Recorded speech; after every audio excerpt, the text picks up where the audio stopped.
চীনের বৈদ্যুতিক গাড়ি নির্মাতা BYD ইউরোপে তাদের 10ম মডেল ডলফিন সার্ফ বাজারে আনলো। বার্লিনে এই সাশ্রয়ী মূল্যের ইভি উদ্ভাবনের মাধ্যমে ইউরোপীয় বাজারে নতুন চ্যালেঞ্জ ছুড়ে দিল প্রতিষ্ঠানটি। গাড়িটি 3টি ভিন্ন দামের সংস্করণে পাওয়া যাবে।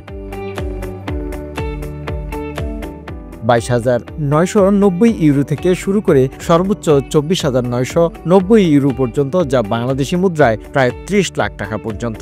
এতে পাওয়া যাবে সর্বনিম্ন 322 কিলোমিটার থেকে সর্বোচ্চ 507 কিলোমিটার পর্যন্ত রেঞ্জ।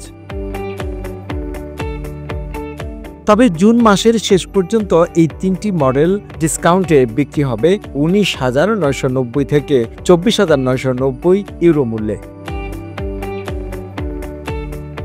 জার্মানি গাড়ি বিশ্লেষক স্টেফান ব্র্যাডজেল মনে করছেন ইউরোপে এই মডেলটি বেশ জনপ্রিয়তা পাবে, কারণ 300 থেকে 400 কিলোমিটার রেঞ্জ অনেকের জন্য যথেষ্ট। তিনি আরও বলেন, সাশ্রয়ী দামের এই ধরনের ইভি বাজারে এলে তা জলবায়ুর জন্য সহায়ক হবে। This vehicle has been developed starting from the battery, starting from an electric vehicle concept. So it's not a derivative, it's born like an electric vehicle. That's the first part. Importantly, we are a fully integrated company. We think, we develop, we produce, and this on a large scale. That helps. এই model বাজারে আসার ফলে ইউরোপীয় নির্মাতাদের উপর বাড়ানো সাশ্রয়ী EV উৎপাদনের চাপ। বর্তমানে ইউরোপে অনেক ইভি গাড়ির দাম সাধারণ ক্রেতাদের নাগালের বাইরে।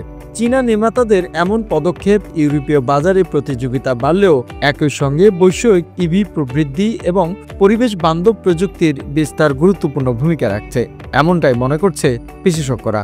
Diesen Wettbewerb muss man jetzt aufnehmen, einerseits innovationstechnisch, da bin ich davon überzeugt, dass es gelingen kann, aber auch preislich.